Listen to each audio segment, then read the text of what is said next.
I don't know why my freaking thing keeps messing up my name. What's going on, brother? What up, bro? I can't call it trying to maintain in this madness. I'm trying to figure out why my name keeps being messed up every time I log into Zoom. Hmm. That's weird. And every time I change it, and then I log back in, it changes back to that gibberish. That's crazy. Oh man. So what's been going Glad. on, bro? Uh, safe was out there standing for the people, and just I, I'm at a loss for words for everything. Just got finished checking on all my people. Just chopped it up with Flash too, making sure he was all right because this madness is everywhere.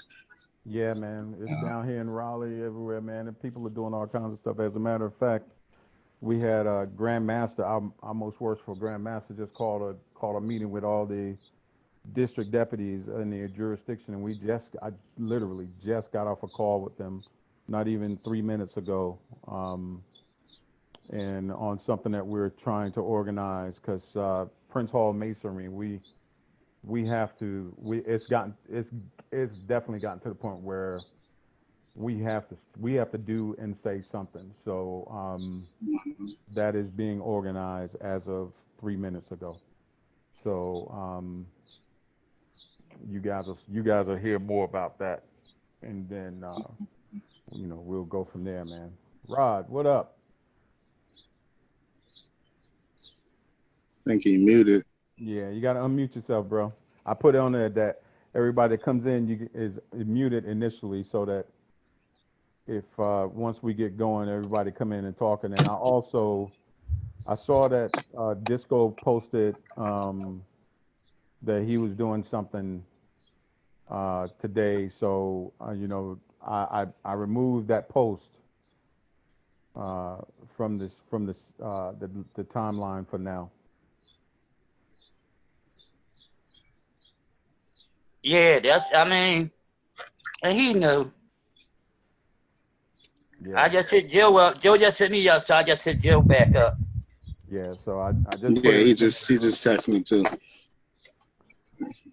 in the group, and we'll see what happens. Yeah. I don't know. And I'm gonna go out real quick and look.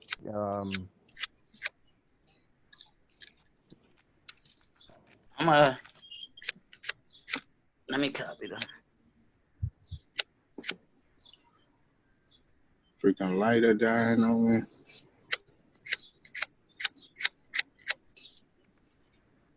Let me do something.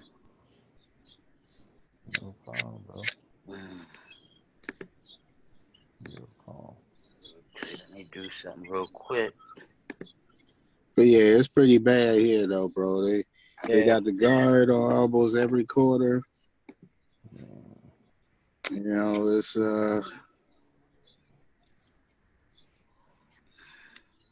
It's real. It's long overdue though. I'm not justifying the looting, but I can say that our people have had enough. You know what I'm saying? You know it's enough when you see it around the world. You know what I'm saying? Yeah. I just hope that history doesn't repeat itself like during the civil rights movement and then it's swept under the rug and they go back to, killing our people yet again. Yeah.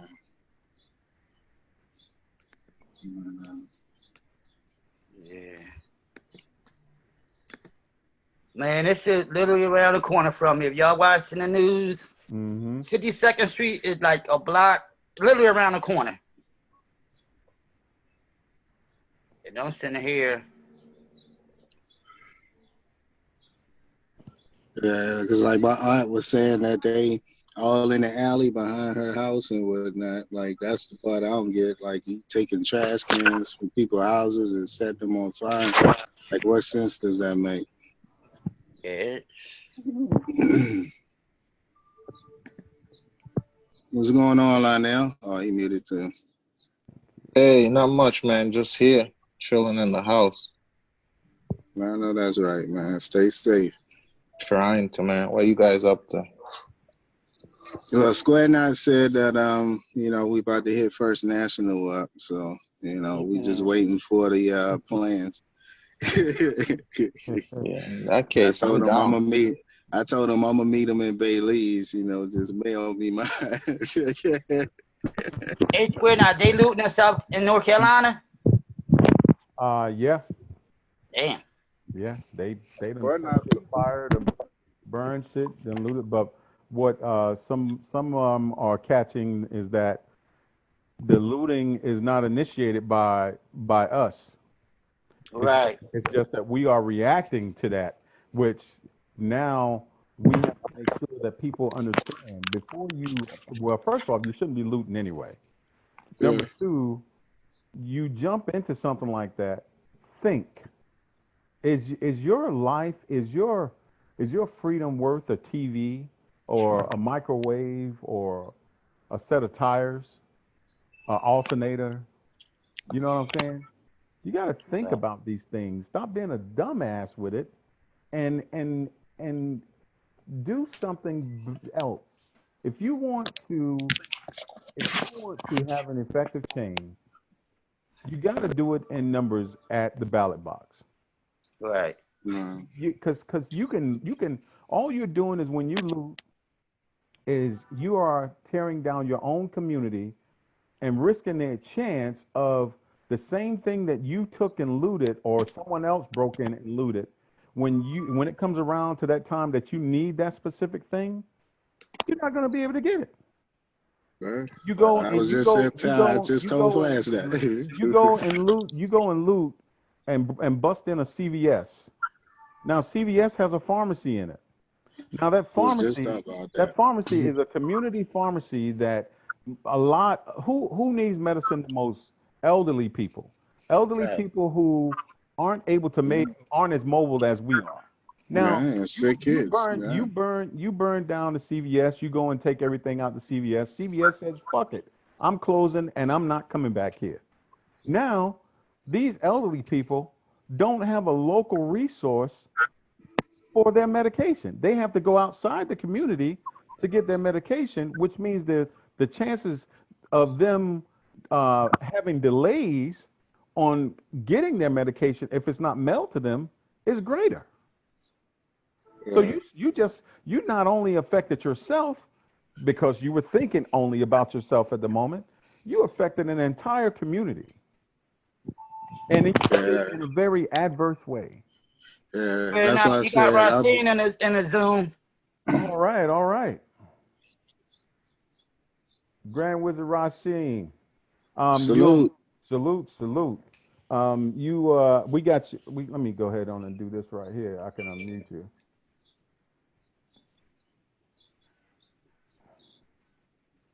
Can you hear me? I can hear you now. I can hear you All now. right. What's up, brothers? How you What's going doing, What's on, man? going King? on, man? Everything is Oh good. man. Everything is good. Glad to have you, man. Oh man, I'm glad to be here. I'm blessed. Yes, Y'all yes. brothers. You know what I mean? Oh, I let me feel hit you in that that. up. I see your picture scroll that you was talking about now. Yeah. Is Yeah, that that's perfect. cool? Oh yeah, that's perfect. That is definitely perfect. Yes, indeed. Most definitely. How you been feeling? Oh man. Oh, I feel great. Almost 60, you know what I mean? June the Yeah. 5th. Oh, June 5th, man. That's a That's all right. blessing, man. Right around the corner. Yeah, that's it. I hear you on Hey that. man. I'm like I said, I'm wonderful and I'm better than I ever was. I feel you. That's a beautiful thing, man. Just to have that and to know, that here you are coming up on 60 and you on this side of the dirt and you're looking towards more and you're feeling great about it. You know what I mean? That's a Oh beautiful thing. yes, sir. Yes, Yeah. indeed. And We I'm glad. Go ahead. no. I was gonna go. No, you go ahead. You go ahead. No, I was just saying I'm glad to be here with y'all, y'all Yes, doing sir. this like that.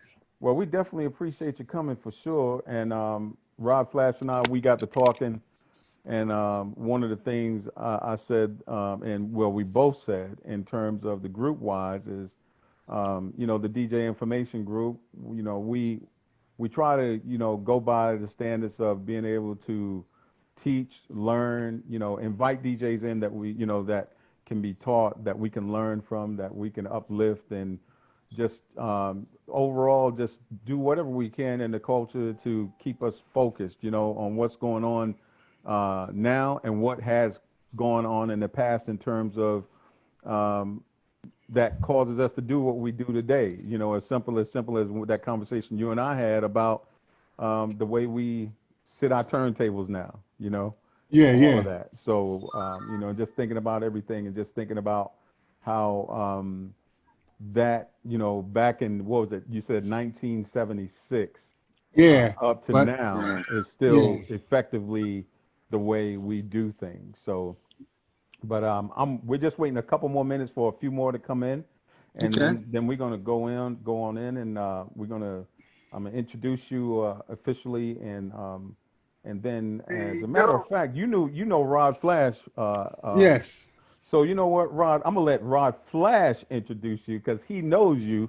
You guys have a personal connection, and Yeah. Rasheen, what's up, bro? What's up, brother? How I you had to been? get him in here. Yeah. And Big I just, time. I just got off the phone with Dave. Oh yeah. Yo, Yeah, what's up? What's happening? chilling. What about you? Oh man, yo, I'm good, man. I'm blessed. Same here, your miss you, brother. protege. Yep. Most Shit, we got definitely. right up again. Shit, we used to have some fun. Yeah, all of us. All at Hey, the yo, club. especially the time we had to drive the car backwards, and I had to Are you be. still tell that story? Yeah. It's a true story. Yeah. What's up, everybody? What's up, Flash? What's going on, man? Mm. Chilling. so how's it doing up in Connecticut, Rasheen? Oh man, I'm doing all right up here. I'm winning awards up here. I only been up here like a couple months and I won like 2 awards. Flash. Shit, Dave said you still in New York. No, I moved from New York, Albany to here. Okay. But before I left New York, I won an award in New York. I won a hip hop museum award, the Hip Hop Boulevard Oh Museum. yeah, I saw that. Congrats on that. Yeah. Then they wanted to put me in the hip hop museum in the Bronx, and I did a show up there with Theodore. Man, Theodore is good people's, man. That's the Yeah. homie. Shit, I won the award for most times being in Facebook jail. Yeah. But no, let's hold some of the questions and accolades because I know we want to ask them eventually, Yeah. and that way we ain't seem like we talking about the same shit. All right. Gotcha. Because like I said, I'll just tell y'all, my whole story. How a lot of people don't know how I started. All right, I'm just going to mute it because I already know the whole story. Yeah. Listen more. You know, majority of it. Like Right. nobody never know nobody's whole story. Yeah. Not the Yeah. whole story, but I know the majority. Yeah. Even the majority, because he's been around me. But majority of people don't know. They Right. think they don't even know I used to dance. You know what I mean? They don't know. we won't get into that because Yeah. you know where I'm going with this. Yeah. But we won't get into that. I ain't even going to say that part he was about to skate you. Mm-mm. Yeah. Was one of the dancers is somebody y'all never respect. But I know the story, so but I do too. Yeah. I'm going to you. So but a lot of people don't know. That's why I said we might. I mean, Yeah. Right. We're gonna give it just. Shit, actually, before y'all do, the first club I ever DJ at, Rasheen got me in there. them teeth with Sambu, Yep. drunken ass Sambu. Yeah. Every week we would get fired. Yeah. Your DJ equipment get the hell out of here. Yeah. That was the days, man. Yeah. Yeah. And you know what? Shit, I'm we surprised saw- nobody even tried to get that building. Yeah, Nobody, no, you know what? That roof is messed up. But still, you go. That's the easy fix. no, the people tried to get it. She wouldn't sell it. Oh, your wife want to sell it? Oh, Yeah. okay. So she's still holding on to it. The wife was cool with seeing Boo when he was drunk. Yeah. Yeah. That was a fun time. Hey, whatever happened to Bernard? I have no idea. I don't know. And you know what? I asked color people down the bottom. They don't even know. Like, Damn, Wow. because I remember who was it? Last time somebody told me they seen him on a moped. I that big heard about motherfucker on a that too. moped. He kind of big to be on a moped. That looked like Fat Albert on a tricycle. Hey, that ain't no good, man. Man, okay, I'm gonna let y'all talk. What Yeah, we're with your gonna static do? ass mic. What we're gonna do is we're gonna go ahead on, and we're gonna give ourselves a 30-second blank. And then after that, Can y'all everybody see me? Yeah, we see you. Yeah, we see you. Oh, okay. We see you good. You got it. All is right. well there. And we hear you just really clear. You're really clear. Right, that's good. Big Ruff is in the house. DJ Lionel is in the house. DJ Genius. DJ Rod Flash, myself, DJ Square Okay, Knife, it's DJ me. Big Time. And I'm quite sure some others are going to pop in. But we ain't going to hold you up. We respect your time. Everybody Yeah. meet. No, I'm good. Everybody meet with Steve, Rasheen, and Square Knot. Yeah. So Yeah. what I'm going to do is I'm going to turn it over to Rod Flash, and Rod Flash is going to give an official introduction to one of Philly's own hip hop legends. And we're going to take it from there. So we're going to do a 30-second, like maybe a 30-second block. And everyone is going to go mute except for Rasheen and Flash. And then we'll take the whole interview and everything from there. So we're going to do that starting right now. And give yourself about 20 seconds, Flash, and then begin.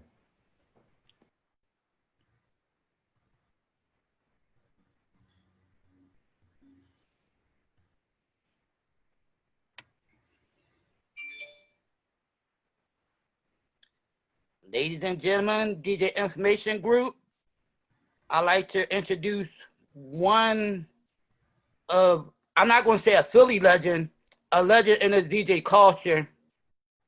And he's the reason why a lot of you DJs set your turntables up the way you do. He's also created and toured two of the world famous, which y'all say the best DJs in the world. I'm not going to get into names, but I'm going to let him tell y'all that. Let's welcome Grand Wizard Rasheen. Okay. What's up, my brothers? How y'all doing? What's good? All right, man. It's great to be here. You know, I love Philly. You know, that's my spot. I'm from Southwest Philly, where I grew up at. And tell me what y'all want me to talk about, and I'll get right to it.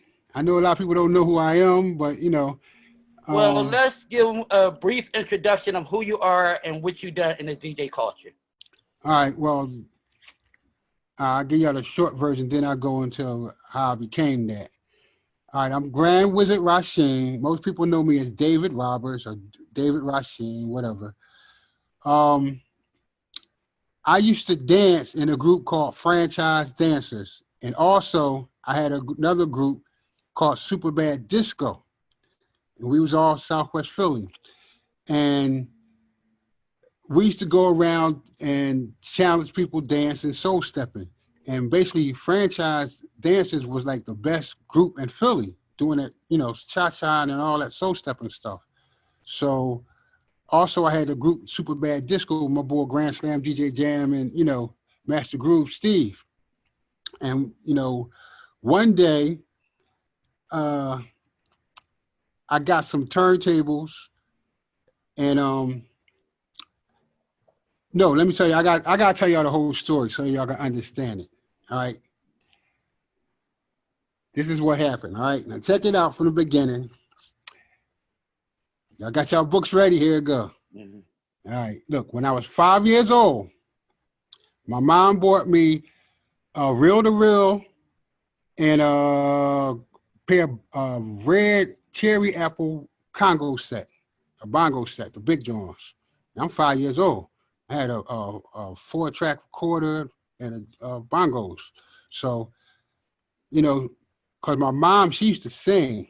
My mom sounded like Aretha Franklin when she sang. And I had an uncle, her brother, used to sound, well, he still sounded like Nat King Cole.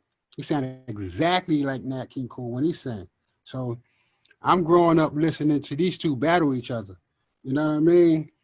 And then, like I said, when I got 5, she bought me those instruments, which got me into music more. So as I start growing up and, you know, becoming good on the bongos and congos, my mom bought me some drums later on.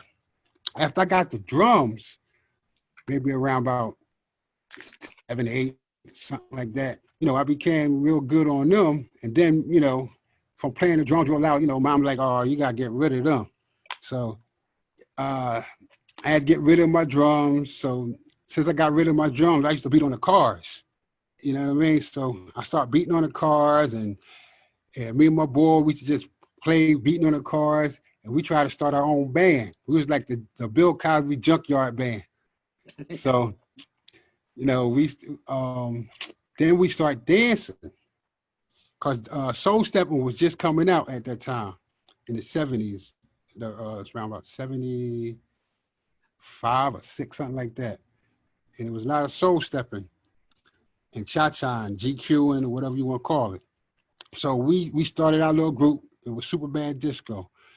And we was like, you know, like the best in the city at that time.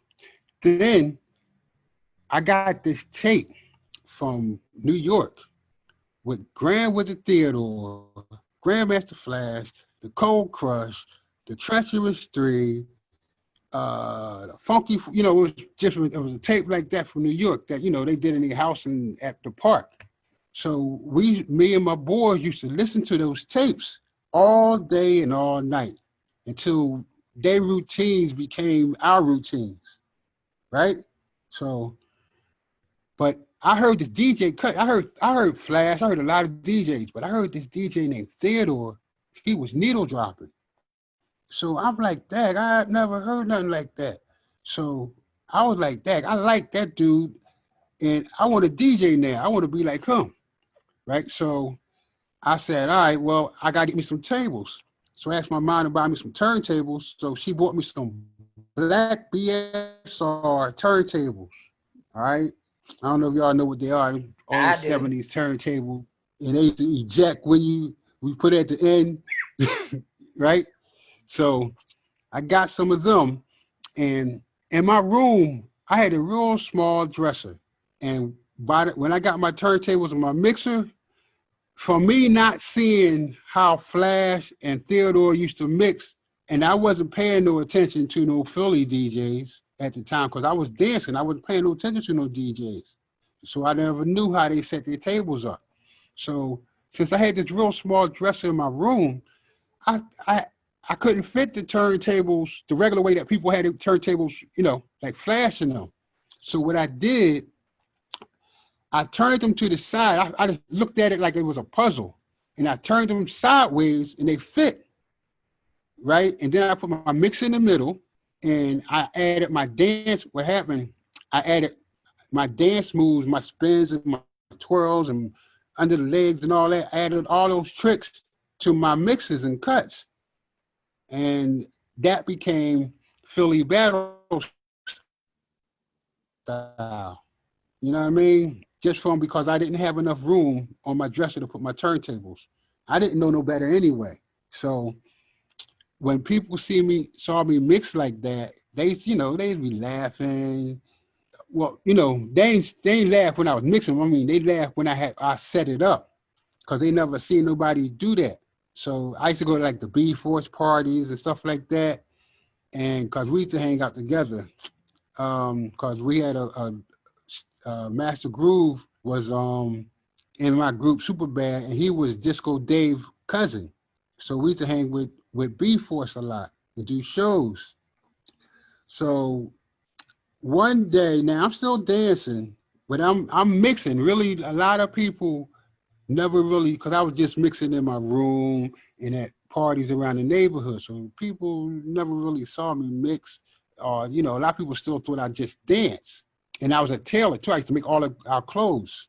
You know, I made the whole group clothes.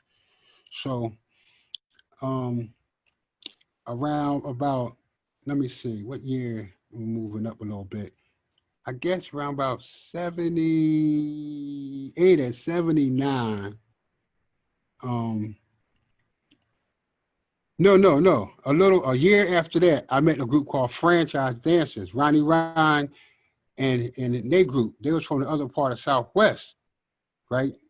And what happened? I'm on my block with my boombox, and me and my boys practicing. So Ryan comes up to me with his boys, you know, because Franchise, they were like the best in the city at that time, Southwest besides us. And they came on my block because we, you know, I always got my boombox out and I'm practicing. So they came out and said, "Yo, we want to battle y'all." And to a guy like me, I was like, "Sure, let's go." So, you know, we battled Franchise, and basically I beat their whole group. So since I beat their whole group, they was like, "Yo, man, you nice. You need to be with our group, right? And leave your group." Right. So, you know, me and my boys got into, after I said, yeah, me and my other boys got into a little, you know, argument about that, but I still stayed with them. And I stayed with Franchise too. So I was in both groups.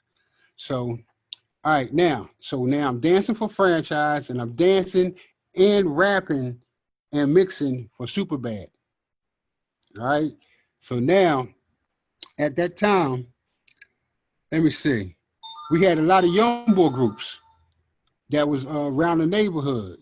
So, and they all wanted to be part of the group. So people like Will Smith had a sister, and she used to, and we put his sister in our group. And we had like a girl harmony group. So we put her in it, and Will Smith, you know, I guess she was in it because she's going to practice all the time. And he was like, "Yo, I want to rap with y'all too." So when he came down, you know, we put him in a group. We put him on our young boys group with me, my boy Jamie, Fresh, and I think Groove, and with somebody else. So they became I forgot, Hypnotic 3, something like that. And you know, we just met in my young boy group. We taught them the routines, the dance, whatever they, you know, needed. And then after that, I joined this station with Stone Michael. Stone Mike had a radio station. He said, "Yo, I just built this station, and I need you to bring those turntables and stuff over, you know, bring your beats and your turntables over, you know, let's start this station." So I only lived around the corner from Stone Mike. So I brought all my beats, and I had a lot of them. And I brought my beats to the his house, and we hooked it up to the station. And he lived right across the street from Bobby Dance on Whitby Avenue. All right, at that time, Bobby Dance was going with this girl named Lady B. She wasn't on the radio or nothing like that. She just that was just his girlfriend at the time, because he was doing a lot of parties in the neighborhood. So me and Mike started the station, and it was called WSMP. So WSMP, I don't know how far in Southwest that went, but all I know is that everybody was listening to it, because it was the first station that played hip hop, period. It wasn't no hip hop stations before I started playing in hip hop. And the hip hop that I was playing, it wasn't even called hip hop. It was break beats, really. Break beats wasn't even out. It was just 70s disco records, and I used to cut the breaks like Theodore. And I used to play Grand with the Theodore tapes, Grandmaster Flash tapes, all those tapes that I had, I played them on the air. So it sounded like WBLS, something like that. You know what I mean? So people used to listen and tape my shows, and you know, and then they used to copy, you know, my cuts and stuff that I was making up on them. And when I was making the cuts, you know, I was wild back then. So I'll do a cut. I never used to practice. So I'll be making stuff up on the air. So all my shows were never the same. So I would make a cut up, zigga, zigga, zigga. I'll never do it again. And then people let me hear a tape that I did. They were like, "Yo, I'm gonna bite this cut right here that you did." You know, and I don't remember I did it, but they let me hear the tape, and I was like, "Oh, okay." It didn't matter to me because I had so many cuts. You know what I mean? So I let them, take it. All right. So now me and Franchise, we doing shows all over the city. All right. Now at that time, I came out with this record called I came out with a record called No More Roxanne. And my group, they called us the East Coast Crew. And it came out with this guy named Mike Nice that owned Dancing on Air. If y'all know about Dancing on Air, Channel 17. He owned Dancing on Air. Plus he had a record company called Shit Records, the Shit Records. So he was like, Rasheen, I like the way you make beats and stuff, because he heard me make these beats for this other guy that I used to work for named Fred Carter. I was making beats for his video. He had a video company, a modeling company, and he had this model agency, and he said, make this beat for this videotape called Free and Easy. That was the name of the company, Free and Easy. So I made like 3 videos for him. And after I made those 3 videos for him at Mike Knight's studio, Mike Knight came to me and said, yo, I need you to make a record about Roxanne, because I'm tired of that Roxanne stuff. There's too many records about Roxanne. So I made the beat up that night, and I wrote the words and the lyrics. So he got a guy from New York, and he got a guy from New Jersey, and me and my boy Ron and them, and he called us the East Coast Crew. So that record came out, went around the world, whatever, all that. And, people never knew it was me. So what happened is that I didn't feel as though I was getting enough money. So I got off his record contract. And I started my own label called Franchise Records. Now, while I started Franchise Records, I came out with a record the album was called Franchise Live from My Basement, or Live from Our Basement, Franchise Live from My Basement. And we had 6 songs on it. One of the songs was called, it was a song about bad luck called Just Not Your Day, right? Now, at this time, Lady B, she was on the air about this time. So, she was playing hip hop. So, I got it played on her station, and everybody was listening to it. And so we at the park at the plateau. So me and my boy Ron up at the top of the plateau, Will Smith come running all the way up, because by then he done met Jazzy Jeff. All right. He done met Jazzy Jeff, and he was like, yo, Rasheen, that record that you got called Just Not Your Day, I need to use that for our new album coming out.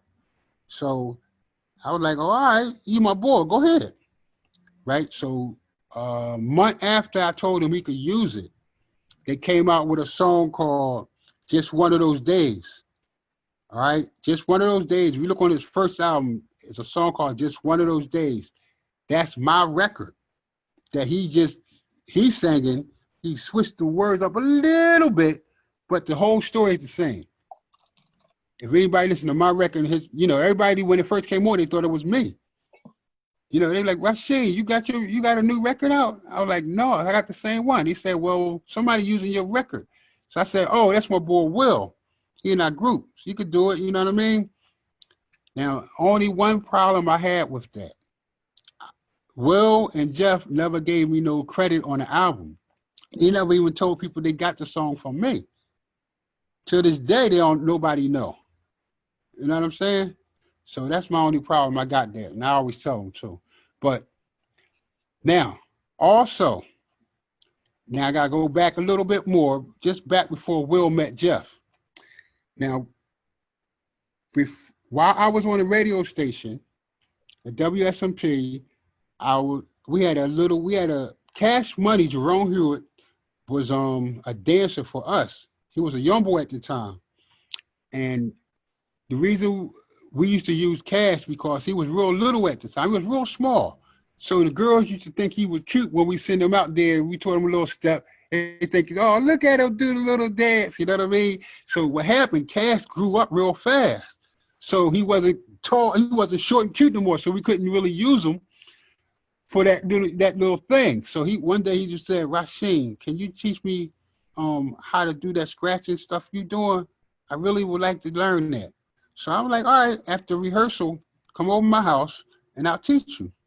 So every night after rehearsal, dance rehearsal, he'd come over and I taught him how to stand, how to hold a record, what a beat was. I taught him about all the New York people. Basically everything that I knew, I tried to teach him so he would know it. I taught him how to tap his feet so he can keep the beat. I taught him how to do rhythm cuts. I taught him how to do any type of cut that you could think that you probably hear him do. I taught him how to do it. All right. I taught him, even though I'm teaching you this, you got to come up with your own stuff. You do my stuff first, but then switch it up a little bit. You know what I mean? And if you ask him, he'll always tell you that I told him to always be different. Be like me, but don't be like me. Because I used to, because that's how our group was. I said, even though we might do the same steps, you still got to do something different. We was like a multi-talented group. You couldn't just come in our group and dance. You had to do something else. So basically, that's what I was trying to teach Cash. And Cash picked it up.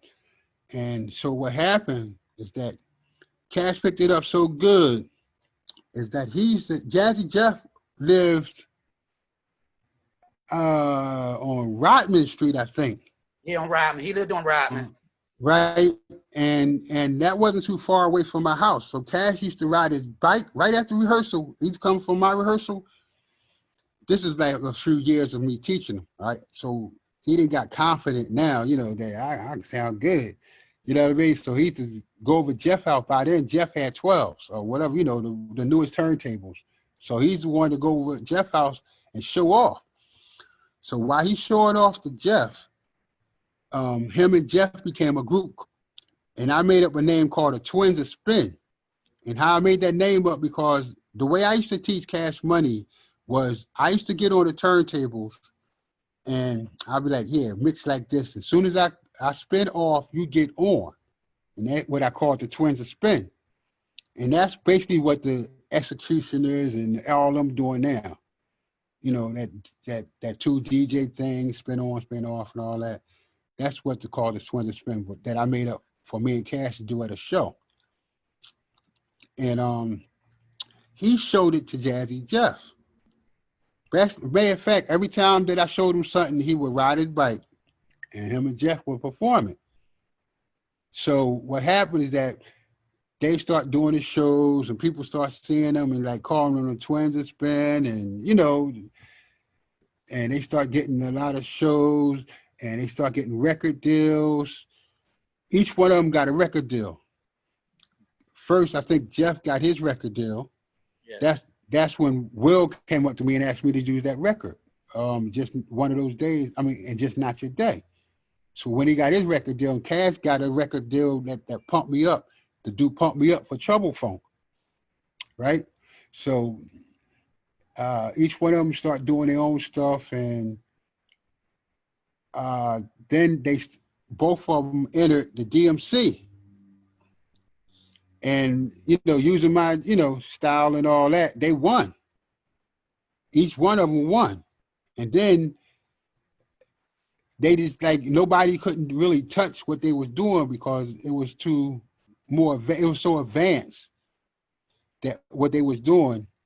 It was so advanced what they was doing that they wouldn't even let people from Philly enter the DMC contest. They said it was unfair to the rest of the world because the stuff we're using is so advanced. I don't know if y'all ever heard when they shut it down on Philly. Y'all ever hear about that? The DMC said no more Philly people. Because Philly was winning so much with my style. Because everybody wasn't using my style. Because everybody that used it lived around the corner from me. Miz, Tap Money, all of them. You know, they live right around the corner. So they all got my tapes. You know, they practicing their ass off with my tapes. So they all learned my stuff, and they went into the DMC and won. And DMC was like, no, we can't have that no more. Y'all out. So that was the last time. I think Miz maybe was the last one that won something from Philly. Because Ghetto, all of them was using it. So after the DMC, you know, we got kicked out of the DMC. Y'all know the story for them with Cash. You know, they joined the record company, Sleeping Bag Records, and Cash and Marv start making albums. Then Jeff and Will still kept making albums, winning Grammys. You know, and they just excelled from that. You know, from those lessons that I gave them. So from then on, I think I kept dancing, and let's see, what else did I do after? I'm just trying to keep it all on the same wavelength. All right, I kept dancing, making my clothes, and being on the radio station. And then later on, I you know, grew up and I started doing shows with different other groups. Now, I'm gonna go all the way to a lot of people. I don't know if y'all know Mikey D. Mikey D. Mikey D is the guy that taught LL Cool J. Him and LL used to be there. Mikey D's from Main Source. All right. He had a lot of records. Mikey Destruction. They used to be called the LA Posse, was it? LA Posse. And it was another group he had. He had a lot of records out. So, you know, I met him through this guy named Mike Miller, DJ Mercury in New York. Because I came to New York to you know, to live. So Mercury took me to the studio, and Mikey D was doing an album called Something Destruction. And I was in a waiting room, and I had my computer, and you know, I was making beats at the time. So after Mike came out the studio, Mikey D came out the studio, he heard the beat I was making, was like, yo, I love that beat, man. Can I have that to do this song? So I'm like, yeah. So he took the beat into the studio, and we went in there, and Mercury did some cuts on it, and Mike went in there. It was like a one-time thing. I made the beat up, they recorded it, he played it for Mike, and he recorded Mike at that time, and the song was called, oh man, oh my God, you'll kill me. I can't think. Y'all done a video for that too, didn't y'all? Yeah, we did a video in Philly. Right. Yeah, and oh my God, how you forget my own song? I ain't saying, I mean, we ain't doing it so long, but I the joint under the L, right? Yeah. Dang, and I'm still waiting on my shirt. Yeah. Well, he did the song, and you know, it became a hit. You know, we started doing a lot of shows, and our name of our group was called the Elements of Hip Hop. All right, and no, we did a lot of shows. I met a lot of stars, and from me meeting all these stars, you know, I started doing more shows. I started doing shows with Curtis Blow, Cool Mo D, The Treacherous, all the people that I admired. I was doing shows with. I done met everybody, Maestro, you know, Funky Four. I done met everybody, and I did shows with Crash Crew. So that's what I'm basically doing now. I'm still doing old school reunion shows. The last show I did was T-Ski Valley. It was so many people. Theodore, I did a lot of shows with Grand with Theodore, Cold Crush, Tony Crush. Shout out to him. I gotta tell you a story about my boy Tony Crush. Now, Tony Crush is the dude that started the Cold Crush. I'm in the park in Philly one day. Something said, no, I'm gonna tell you before. I'm at my boy Dade's house. All right, you know Dade, right? Right. All right, now, no, Dade. You know, Jeff know who I'm talking about. Yeah, my other teacher. Right, Dade. I'm at Dade house. So I'm saying, yo, man, let's go to the park. So Dade and them like, no, man, I don't feel like going to the park right now. So I said, yo, can somebody drive me to the park? I just feel like going to the park. So one of the dudes drove me to the park. He had this white truck. So he drove me to the park. So they was having a DJ equipment day or some stuff like that where they selling equipment.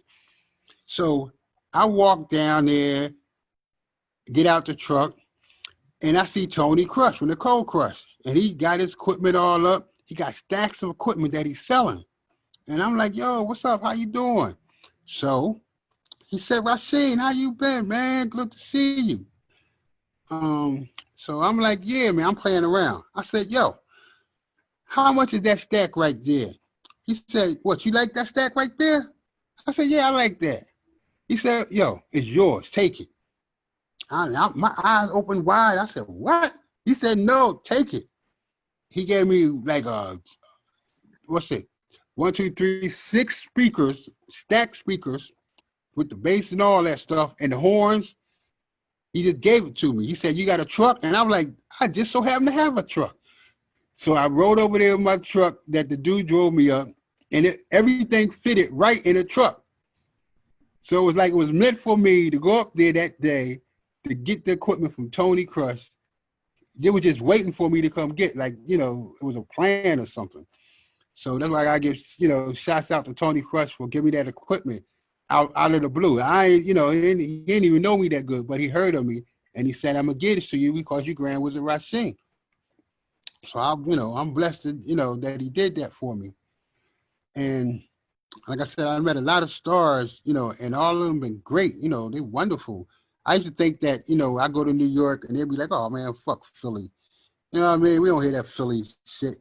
So, I was proven wrong because they, all of them, from Jazzy J, from the Cold Crush, the Fantastic Five, all of them was great.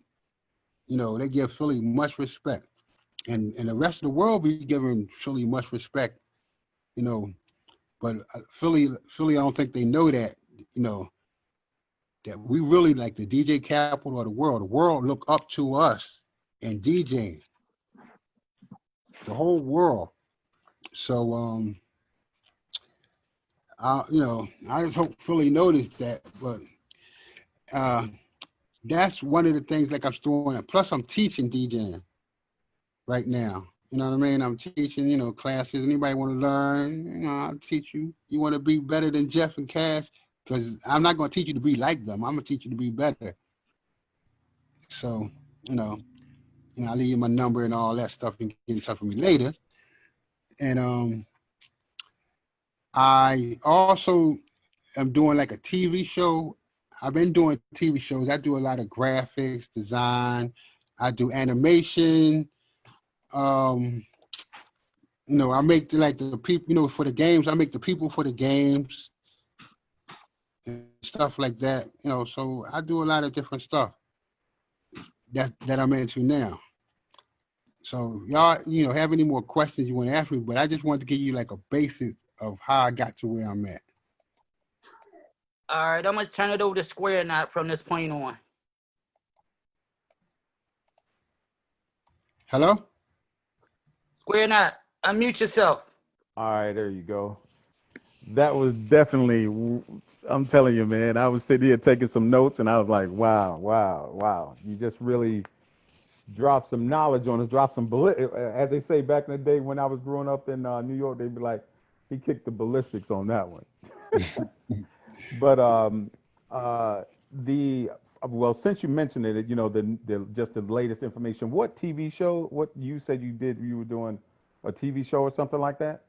Well, I had when I was in New York, I was on a lot of cable stations. So I was on a couple stations, and my TV show was called G Wiz DJ TV. Don't forget Ronnie with TV show.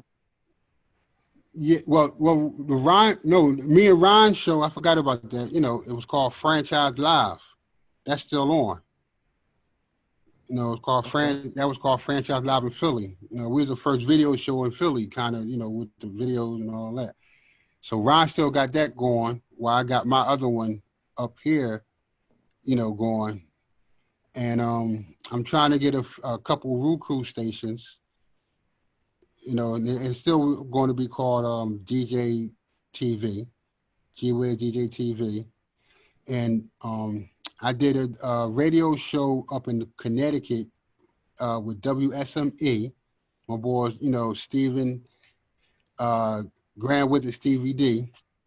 And while I was up here for like a month, you know, they awarded me with being the what you call it, Black Radio Award, because they recognize, you know, me being a radio DJ, you know, being the first pioneer of playing hip hop on the radio in Philly and teaching Cass and Jeff, and being the first to turn my table to the side, well, creating battle style, and along with the cuts and the, you know, the whole thing. So they gave me an award for that in New York, and they gave me an award for that in Connecticut, New Haven. And also they're going to put me in the Hip Hop Museum. And also I'm helping my man Al Pizarro, that's with the Hip Hop Boulevard in New York. You know, I'm part of his committee. You know, I do a lot of shows with them too, and help them out with whatever they need. Shout outs going out to them too. So, like I said, that's basically what I'm doing now. You know what I mean? And, you know, I'm still doing my shows. I'm still doing my tricks. Y'all know me. I'm trick man. I love doing that. At the age of 59 going on 60, because my birthday is June the 5th. Yes, indeed. I was sitting back and I was thinking, the can you remember like the very first time that there was that thing, you know, like you say, you were dancing, you were getting into you, then you started seeing the DJs do it, but like that that very first time, what was that first song or that first thing that made you say, you know what, I have to get out here and get with a crew to dance? What was that song? What was that song that made you do that? Oh man, Love the Life We Live by Black Heat. All Love right. the life you It live. was Love the Life We Live. And then the next one was Let's Dance to the Drummer Beat. It was a few of them. I remember all of them. Because there was a lot of songs that we used to, you know, we could, James Brown called I Can't Stand It. You know what I mean? There was all the stuff that, you know, we did breaks on. Now, what happened, even, look, before I started hearing those tapes, I had a boom box. I didn't even know about scratching at the time. This was, like I said, this was in 1976. I had a boom box and I was dancing, and I wanted, when we used to come out, they used to play the James Brown break. Oh, can't stand it, right? And they had that beat. But we had a lot of people in our group, and everybody wanted to dance off the break beat part. So what I did, I pause button the break beats back then. That's how I first got into DJing. I was a pause button king. And then from me being a pause button king, after I got the tapes from Theodore and flashing them, that's when I had to get turntables after that. So I was mixing, like I said, I was mixing since 76, even without turntables. So Wow. that's how far that go back. And the Dance to the Drum Beat, Love the Life You Live, KG's theme song, Mass Production, Just Want to Make a Dream Come True. So all the stepping stuff we used to step on. So, and then my first record, Cutting Up, was Good Times, you know, and I love cutting good times. Freedom. Yeah. Freedom. Get Up and Dance. You know what I mean? Come on, get down, bounce, rock, roll, skate, all that. All the And stuff Pete that I Shirley, heard, yeah, look, all the stuff that I heard Theodore mix was the shit that I got. That's what I went and found. I became breakbeat king. Me and my boy Ray. We we used to go to New York. We used to go to thrift shops just to find our beats. That was just our thing. We beat hunting. Wake up and go to the store all day long just to find 2 records that had beats. Wow. Yep. So the other question I have for you is back then, and remembering how you came up and fast forwarding to today in terms of the culture. And I know you've seen the culture just evolve. There's a big, big difference, of course. What are your current thoughts on how the culture is today? Well, like you said, since I seen it evolved, I know why it evolved and who did it. From the time I started till like the end of the '90s. By the year 2000, the whole rap game changed, right? The whole hip hop thing changed. It stopped being hip hop and started being rap. The rappers took over. Where first it was a whole group thing with the DJ controlling it. Once DAT machines and stuff like that came out, they was like, well, we don't need your DJing. You know what I mean? I can take the tape right here and get a microphone, and that's what started happening, after the 2000s and, stuff like that. People start doing their own stuff. You start losing the shows. People just start walking around with mics, and, it just became less performance. It was more performing and showmanship back then. Right now, the young boys, they got their own thing because truthfully, nobody is teaching them or taught them or schooled them any type of way. They just doing their own little, you know what I mean? That's got a lot of mumble rap, got a lot of for stuff like that. And if you notice, our beat range is from 70, no.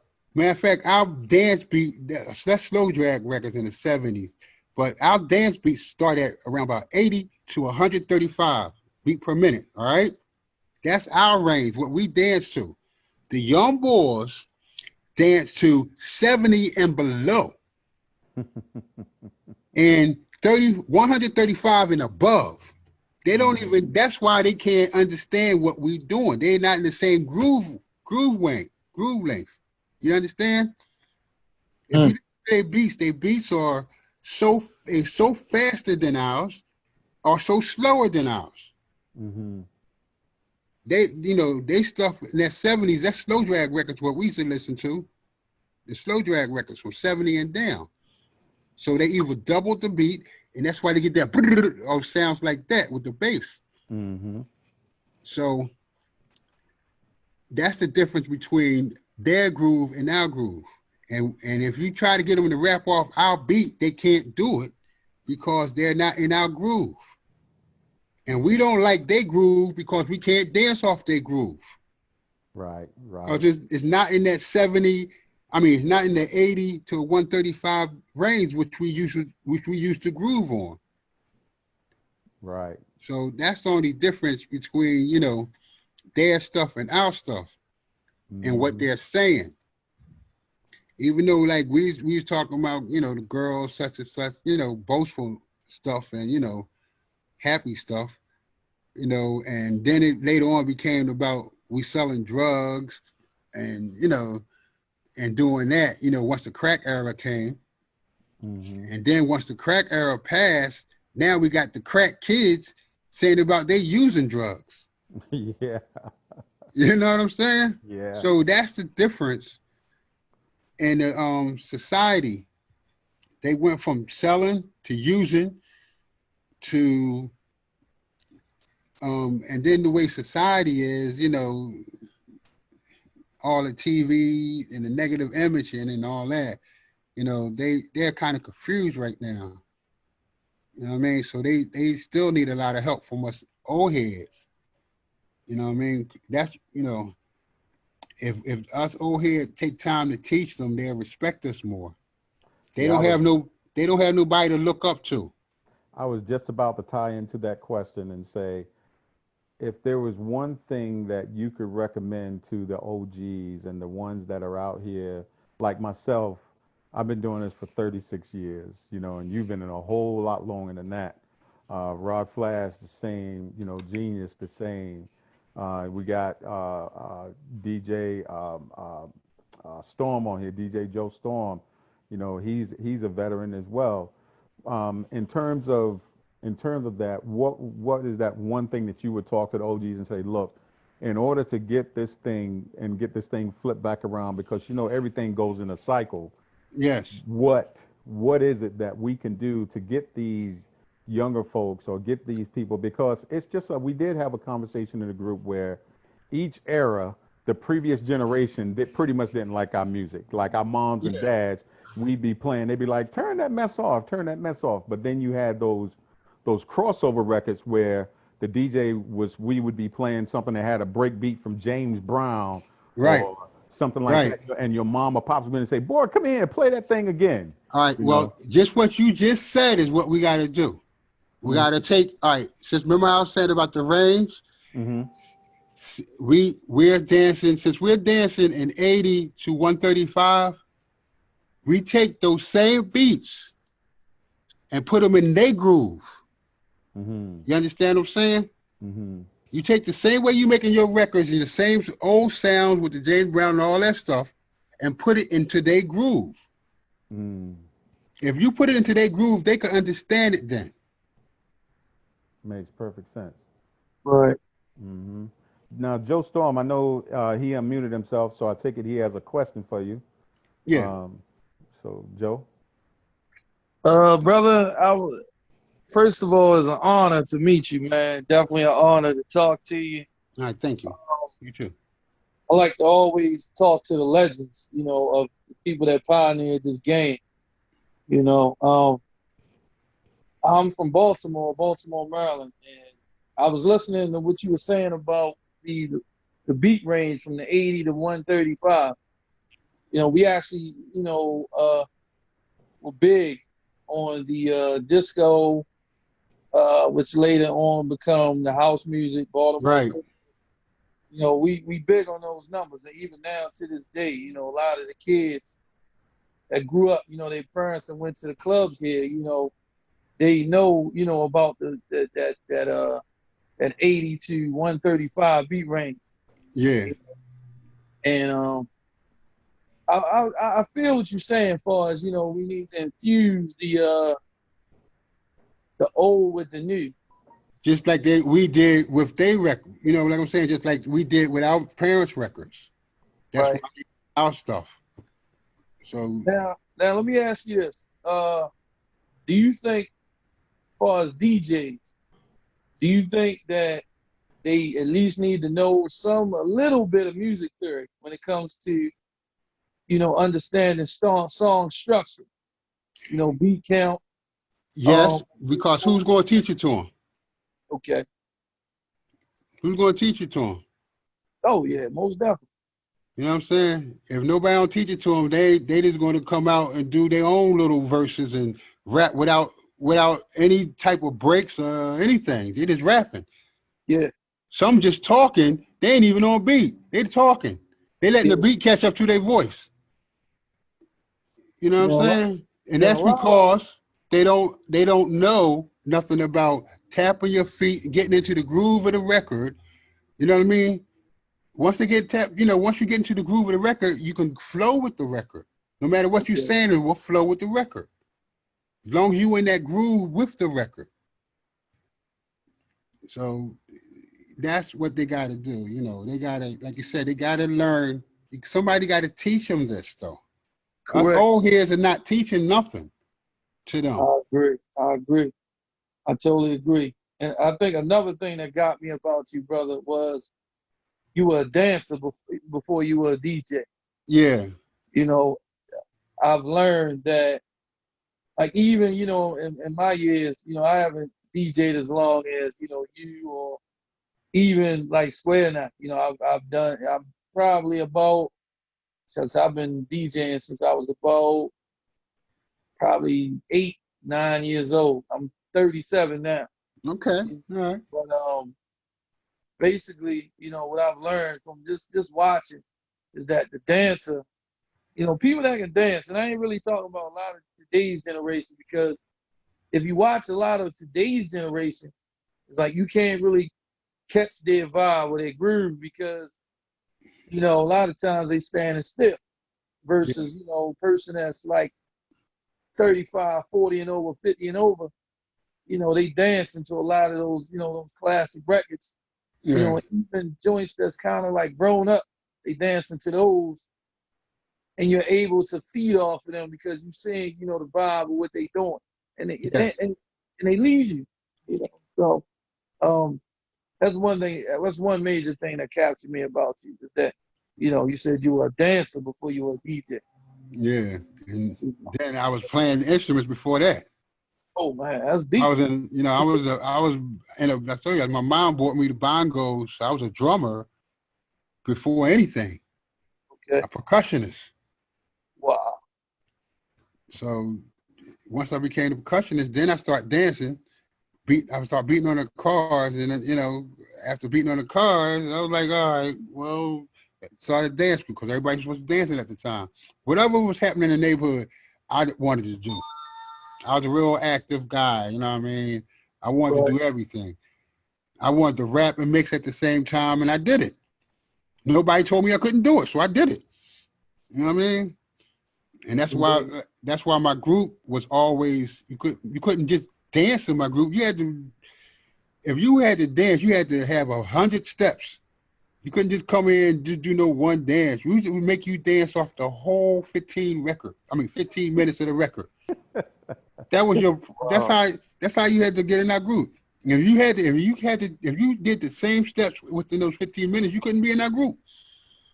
Wow. Wow. Hey, they were worn out by the time that song was done. 15 minutes, bro. Oh yeah, they was burned up. We had long disco records, man. Yeah, man. I remember them joints back in the day, boy. I was like, boy, you can literally just take you a good bathroom break if you wanted to.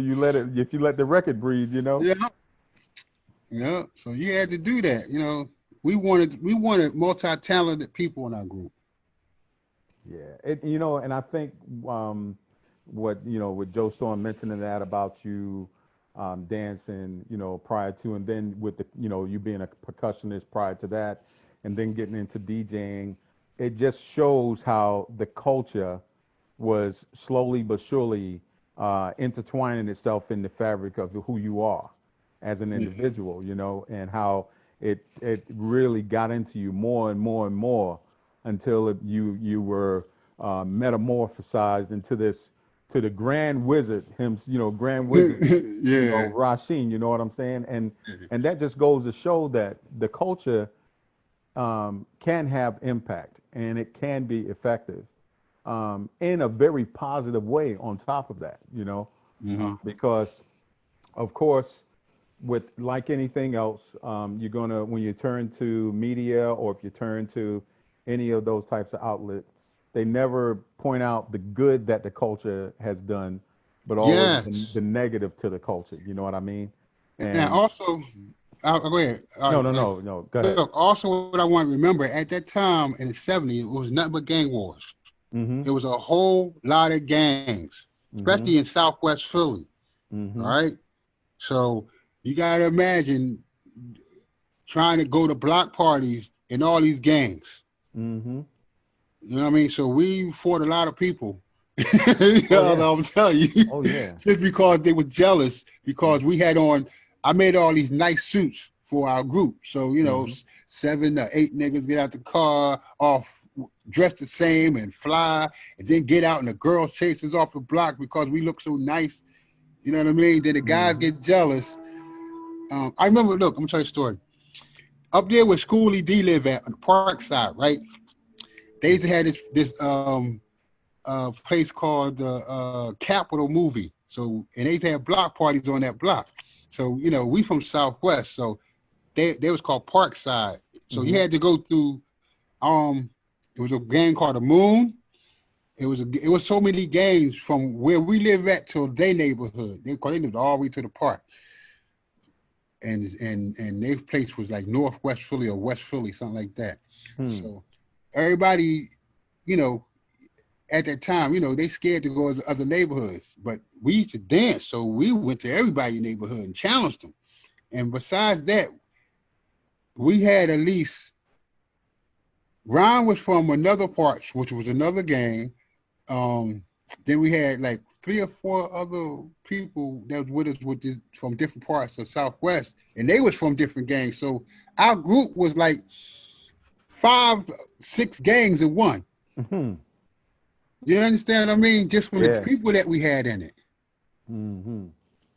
And now we going to other neighborhoods, you know, battle with people. And what happened is that when we start battling, we were so bad they couldn't beat us. They had to join us. They want, you know what I mean? Right, right. They were like, yo, y'all, they couldn't do nothing with us. So they was like, yo, can we join your group? Because we was real wild. You know, we was real fat. So stepping back then, everybody used to do it nice and smooth. Well, me and my group changed that. We speeded everything up. If you ever watch one of me dance, you watch Philly dance, and then you watch my group dance. We doing the same steps, but it's at least 5 or 6 times faster than everybody else. Gotcha. I know we got DJ Genius on here. He's been a little quiet. You got any questions, Genius? Yeah, first off, salute. All right, you know brother. what I'm saying? Quick story of why I'm saluting you first. I started young as well, you know, in the 70s, upper 70s, baby. And I broke my right hand. And because of you, you know, it helped me to become ambidextrous. I got a lot of family that's in Philly. And the way you actually set up your turntables, you know, made me use my other hand. Oh, that's You good. know what I'm saying? Good. So first, salute for that. And it also helped with speed. Yeah. I salute you for, you know, helping the culture. You know what I'm Yeah, I saying? appreciate And that. I think it's important that we give people their flowers while they're still here. Yeah, You know what I mean? that's great, So man. Thank you. thank you for all of your achievements and accolades. We actually know a lot of people, you know, mutually. Like you mentioned, Theodore, you know, great dude, great Yeah, homie and mentor. You know right. what I'm saying? Kaz as well. Yeah. You know, another one, and all humble people that you could Yes, they easily are. walk up to, talk to, and if you're willing to listen, will give you a wealth of knowledge and Yeah. information. You You know what I'm definitely gave it to saying? me. And I definitely appreciate that. I grew up inspired by people like yourself and even the people you taught. So I thank you. So for me, it's not more or less a question, but a homage. You know what I'm Oh saying? man, yeah, I So, appreciate it. Definitely, bro. You know, I'm just glad that, you know, a lot of people finally kind of recognizing who I am, because, you know, I'm quite kind of like a quiet riot. A lot of people don't know me because I'm so quiet. You know what I mean? So I only talk like when you ask me. You don't ask me, I don't say nothing. Yeah, So I I'm got one glad. thing to say. Good. Remember, you taught me how to mix properly. Yeah. I used to put on some slow records. Yeah. Jeff used to get it in. Used to get, he'd had the slow records going at 145 a minute. He just bad. I was like, dang, but he's a mix him though. That's He'd be all right. mixing the job. He'd mix it at the club. He'd crack up. So, you know, I had a lot of When it good was time a with Jeff. Yep. Yeah. Shoot. Look, and one Look, time, remember I know. I invented I invented a way to DJ without being there. Yep. Remember that?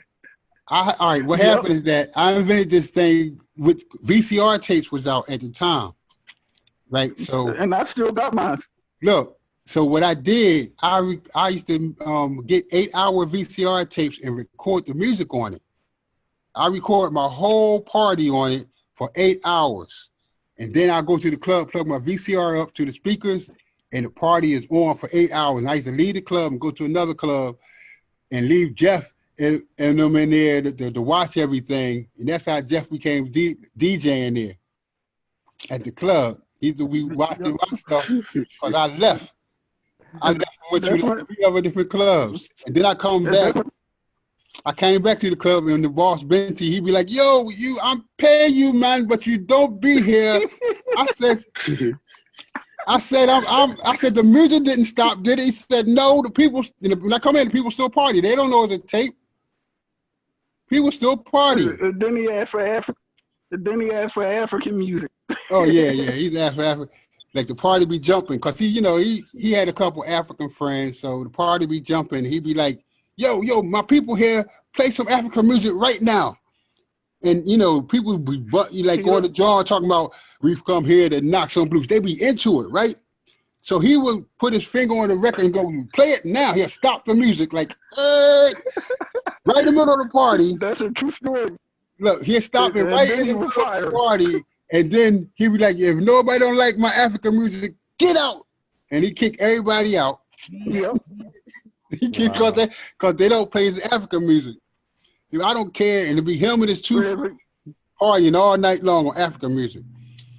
Hey, remember the one time he owed us money, so we kicked in the cigarette machine.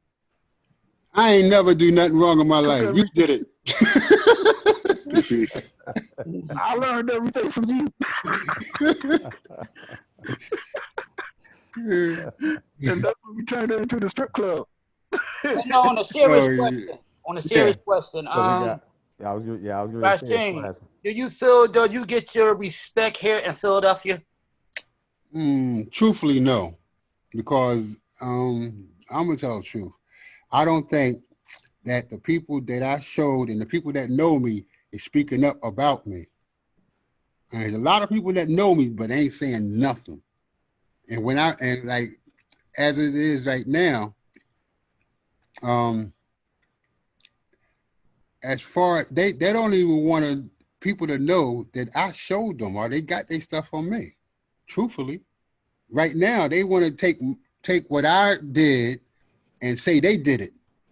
They want to take my cuts and give names to them and said they made them up. I remember Cash was talking about that not too long ago.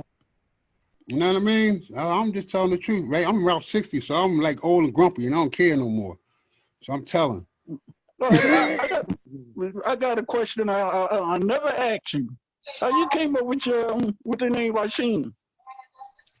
The same time I came up with Grand Wizard, because at the time it was a lot of, remember in the 70s, it was a lot of Muslims that people had a lot of Muslim names at the time, right? So I'm David Roberts. So when I thought of Grand Wizard, I want to be Grand Wizard. I'm like, well, I can't be Grand Wizard David, right? Right. So I had a guy on the block named Rasheen, because he was a Muslim and all that. So I was like, I like that name. I'm gonna be Grand Wizard Rasheen, and ever since then, I was Grand Wizard Rasheen. Like, bam,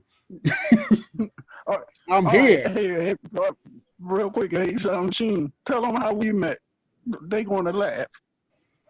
Oh, all right. At the time I was married, and I was about to get a divorce, so I moved up Germantown with my boy Space on Gorgas Lane, and I was doing music and he was cutting hair, and I was making beats up and all that. So one day, this guy named Grizzly, that was Dave and Jeff manager. He came up, I guess he heard my beats and was like, yo, I want to hook you up with, and he heard me cuts. And so like, I want to hook you up, with these guys I know. And he gave me the address and I went looking for him. And I didn't know the address, the right name. So I hollered out on the street. I said, yo, where the DJ of the block live at? He knocked on my door, asked my mom, was like, do the DJ live here? Yeah, I found him though, right? So I found him. You had 40 Shorty with you that night. You did that party. And yeah, it's 40 Shorty. I know 40 Shorty. She was like the first girl DJ that we taught. Right. I taught. I remember that night because the floor collapsed. Yeah, yep. So there's That's a all lot of right. stories, man. Well, You know, I know we definitely appreciate it. Now, what's on the books for you? What you got coming up? And uh, are you doing anything virtual in terms of your DJing or any of the shows or anything like that? But what do you well, have coming up? before all this virus stuff, like I said, I'm doing a lot of stuff with Hip Hop Boulevard. So, they're giving shows all over. They're giving awards out. I'm part of the award team to give out awards. So, and plus, like I said, I'm part of the hip hop museum in New York. Hmm. So, I'll be doing shows there, doing tours with Hip Hop Museum and tours with the Hip Hop Boulevard. So that's basically what I'm doing now, plus teaching. Like I said, DJing, and I might try to do some virtual teaching, maybe, but you know what I mean. That might what we have to do if this thing still be kicking up. But I'm Yeah. available for everything. Like I said, I don't just DJ. I do so many things. I'm in the television. I build radio stations. I build TV stations. I sell them. You know what I mean? Anybody want a TV station, radio station, I can hook you up. He does Yeah, because yeah. I bought one from him. You know what I'm saying? I'm FCC's most wanted. I was always FCC from the age of 16. I was FCC's most wanted. Gotcha. I ain't even get to tell you about those stories. That's a whole different show. They shut me Yeah. down even Yeah. before I even started. About Now, Rasheen radio days. Yep. We were Now- chased by the FCC. I still got the antenna on the roof. Yeah. in your like you mentioned about the hip hop museum, and during the tours and stuff like that. I know when you and I had a conversation, you said that you were. Are you still doing anything? I know you guys are doing some shows, but it's like you guys still doing anything with, like you said, mentioned something about Curtis Blow and a Yeah. few others. And Yeah. are you guys planning? I know with this pandemic going on, it's a little bit harder to do anything right now, but Yeah. have you guys thought about, in that sense, doing anything virtually, but also are you guys in stages of planning so that when all this does kind of settle and we know something and we can manage it 100% for sure, of tours that may be coming up or any type of shows and, around the country or if people wanted to catch Grand Wizard Rasheen once you do start back, what would be the main hub of where we would see you performing the most? It will probably be Hip Hop Boulevard, because they're going to be doing like the most shows, and concerts, and also the Hip Hop Museum. But Okay. like if they want to be virtually, I'll be trying to do, I'll post my stuff on my Facebook page, which are, David Rasheen, or you can go to my, Gmail. If you ever want me to do a party or wedding, or you need graphics, or you need animation done, you can get at me at two websites, gwizDJTV@gmail.com or DJRasheen0@gmail.com. All right. All So you right. can contact me at those two places. And I I got give DJ Rasheen 0 DJ at Rasheen0 gmail.com. at gmail.com, and And also GWiz DJTV @gmail.com. at gmail.com. Okay, I got both of those. Yeah. All right. And one last question. I don't know if You anybody still doing asked the it. radio show on Facebook where you doing the interviews? Yo, I forgot about that. I had a show doing a radio show called Hip Hop Starship. Right. And I'm doing all the interviews with all the old school legends. So I'm still doing that, but I haven't did it in a while because of this thing. Yeah. So I haven't did it in a while, but I got a lot of interviews coming up. With But a lot that of, would be good for now because you could do it like we doing through Zoom where you could hit them up and y'all can do it virtually also, if that's something you want to think about. Yeah, yeah. Yeah. And that would be better. So Uh, what was that? Was that an internet radio station that you were doing that on, or did I lose you?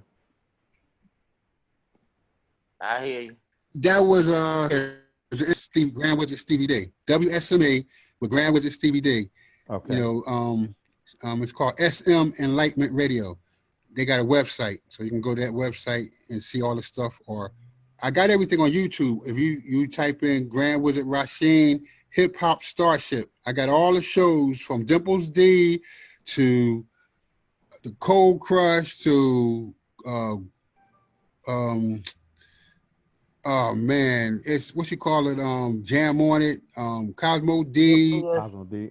I got so many people. The Force MDs. I got Cool Cow Star Child. Let me see who else. I said Dimples D. I got Yvette Money. I have the dude saying I drink old gold. Mr. X and Mr. V. I got him. I got What's going on, fellas? yeah.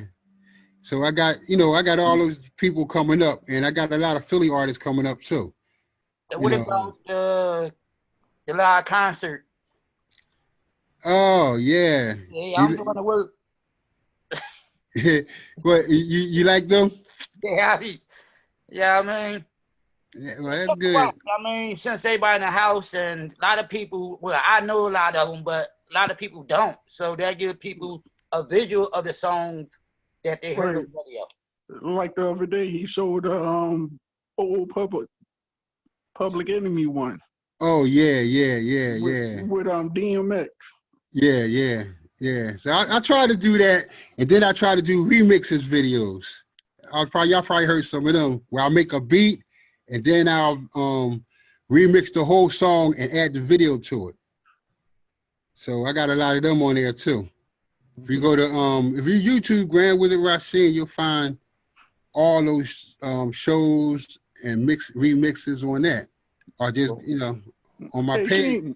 Yeah, We would definitely post some links on that for sure, just so that people learn more about who you are and all the things that you've done, and really understand that you are definitely a pioneer in the game. So we'll definitely make sure we do that. Sure. Appreciate that. Yeah, man. Hey, Sheen. Yes. Question. How come you never tried for the DMC, or you never wanted to? At the time, I wasn't interested in all that. At the time, I was still dancing and doing other stuff. It didn't interest me at the time. Besides, I wasn't. Nobody would battle me anyway. Because you definitely would have won it. Yeah, nobody at the time. Matter of fact, I never even had a battle. The only battle I had was a fake battle with Grandmaster Nell, because we were trying to get some money. I remember that. You know what I mean? We was at Great Skate. You know what I mean? We was like, all right, everybody wants to see us battle. We was on the radio station at the time. So me and Grandmaster Nell was like, all right, well, since they want to see us battle, we're going to have 3 battles, and you win one, I win one, and then we have a real one. Grandmaster Nell will tell you about this one day. So the first battle he was supposed to win, we were at Great Skate. So, all right, he won the battle. We set up so he could win it. So at that time, you got to remember, South Philly and Southwest Philly was going at each other. And everybody from South Philly, once Nell won that first one, Nell, when it was time for the second one, Nell quit. He said, no, I quit. Because he wanted to keep the title. You understand what I'm saying? Right. He wanted to keep that title, because I think he had Caesar with him and Robbie B and people like that with him. Right? I was by myself. And was you part of the New York Philly battle? Yeah. But matter of fact, that back then I was with a group called I told you earlier, I was with this photographer called Fred Carter, and he owned this company called Free and Easy.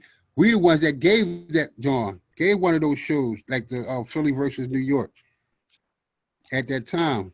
So I was part of it, yeah. Well, Yeah, but 'cause I didn't get in it, but I was part of it oh, okay. because we was Yeah, the I one. don't think I knew you then. Yeah, you didn't know me. A lot of people didn't know who I was. I was doing a lot of stuff at that time. I was making beats. I was dancing. I was You just see, doing a lot of stuff. you Man. see Rasheen, you would think he's a nerd. You wouldn't think he do what everything that he does. Well, that's Yeah. all right. Hey, it's all in. And then I don't Peace. boast about it, so no, like I said, I Right. don't say nothing about it And, unless you you know, ask me. and I Yeah, think that hurts you a little, but at the end of the day, you are who you are. But Right, because sometimes you need to let your story be heard because somebody it else ain't tell them they done this and they done that, and you know deep down inside what you done. right. Yeah, right. I yeah, totally agree with And he that. never brags. That's the thing about it. That's what made me and him so cool through the years. yeah, Yeah, I believe that you know, when you have done some of the things that you have done, you definitely just do, and your story needs to be heard, and people need to know who you are, which is one of the things why me and Flash, when we got to talking about you, I was like, and I started doing research. I was like, I wonder if we could try to get you on so that we can definitely have you share it yourself, because I believe in when it comes to these different things, there's nothing like the person themselves. You know what I mean? I'm Because yeah, surprised. I I'm can so I can talk about it. Genius can talk about it. Flash can talk about it. Big Time can talk about it. But it's nothing like having that first person instead of it being second removed. You get what I'm saying? right. It's a So good thing I when it still had his number. yeah. When it yeah, comes from you, we know that you're gonna tell us, you're gonna let us know what's up, and then we can. And it's one of them things where that from that point, it ain't gonna be like, well, DJ Square Knot said. We could just say, Grand Wizard Rasheen, this is what he said, and he was very humble with it. Let me tell you, man, your spirit, your everything that from the first conversation we had to right now is still the same. You are cool. You're relaxed. I can tell that you're sincere about what you're talking about, and I can also hear the passion that you have about the culture mhm, and everything that you've done. And the other piece to it too is where you mentioned, people that you've taught. Even in you speaking about that, you were humble about that. You weren't like, you know what I mean? And yeah, and and whereas to some of those other people, are like, nah, I did this and I did this and I did this, and I'm like, where does it stop? When you got someone that's truly humble and truly just putting it all out there, hey, and like you said, you 60 years old, you have stepped into the grumpy old man stage. You're like you telling everything. You know what I mean? yeah, Hey, that's 100 right there. You know what I mean? And that makes perfect sense, and that's much respect to you for real, man. yeah. So I we appreciate that. we definitely appreciate that, and it's truly an honor to be able to have you on and to be able to share your story with us and to learn more. Because like I was talking to you when you were talking about the turntable situation, I said, man, I said I was 7 years old when you had turned your turntables that way. And I said, and it was another almost 6 7 years before I myself became a DJ, and because I put in like 2 years. I started at like 12, carrying crates of records for other DJ crews just so that I could be Yeah, down.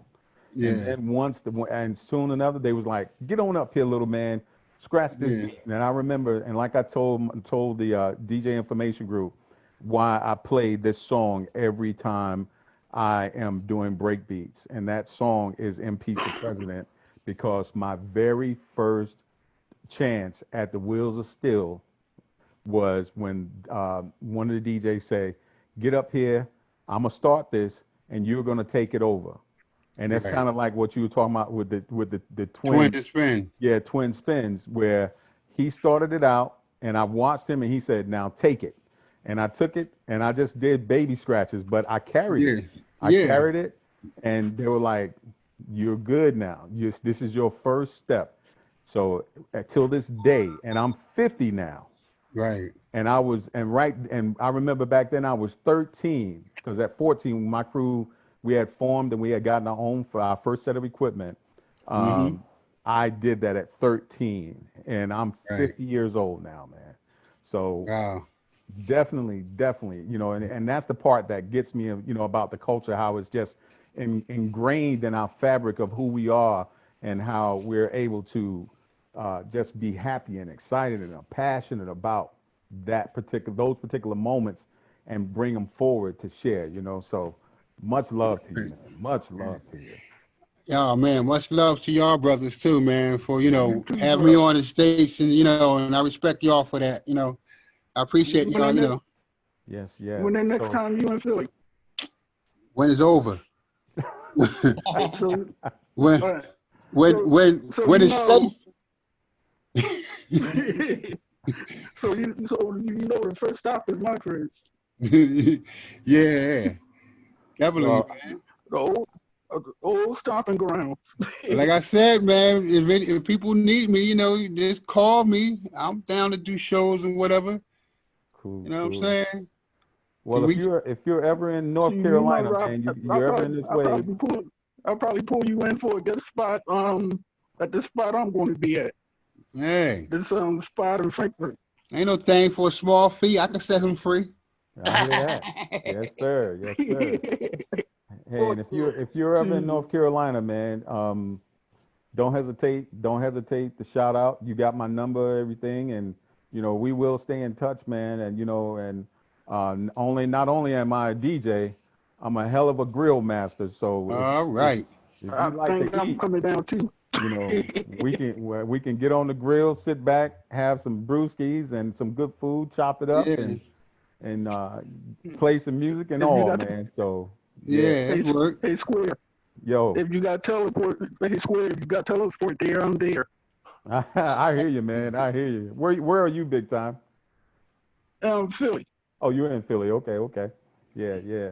Yeah, for sure, man. And Rod Flash, man, that's my man, 100 grand, man. I mean, we are connected. We've never met physically, but through the group, we've been on so many Zooms together and just really chopped it up that we brothers, man. It's just really Right. amazing and just I, how, I, this I has want to tell a allowed us to story really you real connect. quick. How me and Flash met.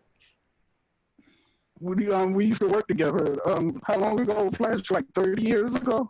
Over 30. My daughter is 30, so it had to be over 30. So at University of Pennsylvania, I forget actually The internet. how we met. One of the waiters we both was cool with, and we was talking about DJing. And he saying, and he brought up his name. He introduced us. We've been tight since. Yeah. Hey, Hey, And he that's was, that's how it goes, man. When you yeah. when you meet Flash, a you get Flash toured. He toured me. He toured besides Rasheen. Flash mhm. is my second go-to guy when I need questions, and he tell you I ask him questions all the time. Mm-hmm. Hey, but you know Yeah. what? It's good to be able to have someone that you can go to and ask those questions, yeah, it is. Yeah. and be able to So get some good info. You know what I mean? Because we need that because right. all of us we have to understand that we don't know everything, and it's Yeah. good to be able. What And even when just you like do have some things, it's good to have that second person to kind of either validate it or right that you or help you actually build on trust. it. Yes, that you trust. Yes, Because I indeed. remember the one time I was in a jam. What was that party? I think my speakers blew or something. And I got you and Rasheen to do the recreation center with me. Damn, I forgot. I remember it though. I forgot. Yeah. I had my mom and my mom and my aunt wound up coming down. I hear Yeah. you, man. Rasheen probably don't remember that. Yeah. Yeah. Because I There was think we so had many. Well, let's. we did some. I think that was the first time all three of us did something together though. Yeah. Gotcha. We did so many parties. I didn't forgot a lot of them, man. Remember, y'all was on 48, I was on 46 at Danny. So Yeah. And then that's when you brought me into Danny. Yeah. I remember. Yeah. yeah. We was jamming for the Africans. That's Yo, what it was. yeah. And then we was getting fired every week. Yep. Yeah. So And it was Liberian, but they both was Liberian, I think. Mm-hmm. Whatever they was. They African. But there's good It people. was. Like Sambu Yeah, just said, they're good people. They're good people. That's what I'm saying. But that's what we had. That's how I met everybody too at that little club. Mm-hmm. Yeah. Yep. That's how everybody came together at that Yep. club. Shoot, it's like I was working at Pagano's at the time. I used to bring, well, I used to borrow lunch meat from there and bring it down. Yeah. Yep. I hear that. So, So, Flash, you got any more questions or anything? Or Well, I know the story, so Yeah, I know the okay, story too. and well, it's a conversation I'm not going to touch, but I let somebody else touch it because this conversation been going on forever. Fuck it, I'm just gonna go ahead and do it. With this transformer scratch,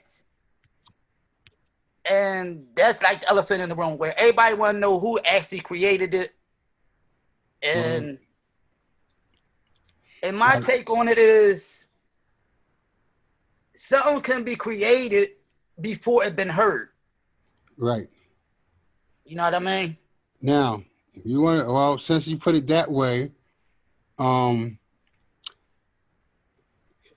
don't know if y'all know Grandmaster Nell, but back in the day, that same transform, what y'all call transforming, I was doing. Grandmaster Nell definitely could tell you that even that's the kind of cuts that I was hitting at the Great Skate. We was going, when I battled him, that's the cuts I was hitting, and he ain't understanding, but he'll tell you that I'm the first one they heard do that type of cut. But people used to tape my stuff so much, they used to come from all over just to tape my stuff and take little parts and practice and practice. Then they forget that they heard it on my show. And then they'll go, yo, I did this and did that. And they'll give it a name. Cass and Jeff used to do that a lot. They used to take my stuff and just give my cuts names and say they invented it. So that's the same thing with a lot of other people. So right now we got somebody from Germantown saying they made it up, and then they might have made up the name, but they didn't make up the cut. You understand what I'm saying? I get it. Just like the beat juggling stuff. I was doing beat juggling way before, I was doing beat juggling around, but at the same time, I turned the turntable to the side. Because I was a drummer. Look, I was a drummer trying to make, that's how I used to mix. I used to take the turntables and try to make beats, play it like a drum. You know, I use my turntable like an instrument. I try to make it like bongos. So as far as with that, you know, I'm gonna say that everybody trying to say it was Cash, Jeff, and Spinbag. So truthfully, yeah, but all I'm saying is that just like he said, you could do a cut, you know. And when I was making my cuts up at the time, man, I wasn't trying to repeat my cuts. Only time I knew that about my cuts is when people played my tapes. Y'all, you know how I mix. I don't repeat nothing. I'm just making it up as I go along. So now I would never do the same cut at a party. You know, the way the DJs do now. Now, if I would have kept doing the same cuts, then I could have named it. Then I could say, well, this is something I made up. But since I never did that, I can't really claim nothing. And I'm going to always have an argument. I made up way more cuts than the Transformer. I made up the vibrator joint. I made up the chirp. I made all those stuff that Cass and Jeff was hitting. They just broke it down and practiced one little. Yeah, they just practiced that one little cut that I was doing off those tapes, and they'll practice it for like a year until they got it, and then this their cut, because people heard them do it. So, you know, they probably, you know, don't like me saying that, but hey, truth is the truth. Told you I'm grumpy and old now. Because I think that's the question everybody really wanted to ask. And like you said, you done it, and you done it yesterday. That don't mean you're gonna do it any other time before. After that, yeah, it didn't interest me. I was inventing different stuff every day. Only way I was That's how it just was. I'm like that now. I don't practice. I just get on the turntables. They know how I am. That's what I do. And you're not going to beat me doing my own stuff. I don't care how bad you are now. You still ain't gonna beat me doing my own stuff. That ain't happening. I don't care who listening. You know. That's a good problem to have.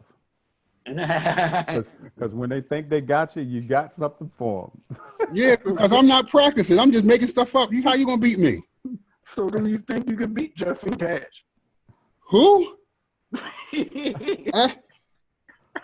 Man, they'll never battle me. They'll tell you they'll never battle me. They said that when they was young, they was like, Rasheen just making shit up. I ain't even fucking with him. Ask them. See, They'll tell you. They ain't gonna battle with me. Cause they know I'm about that.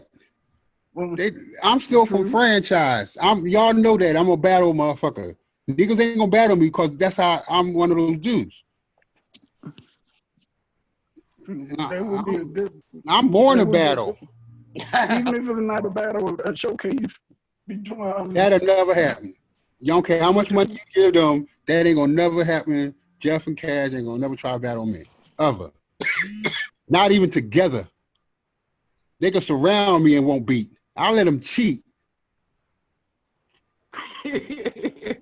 That's a really good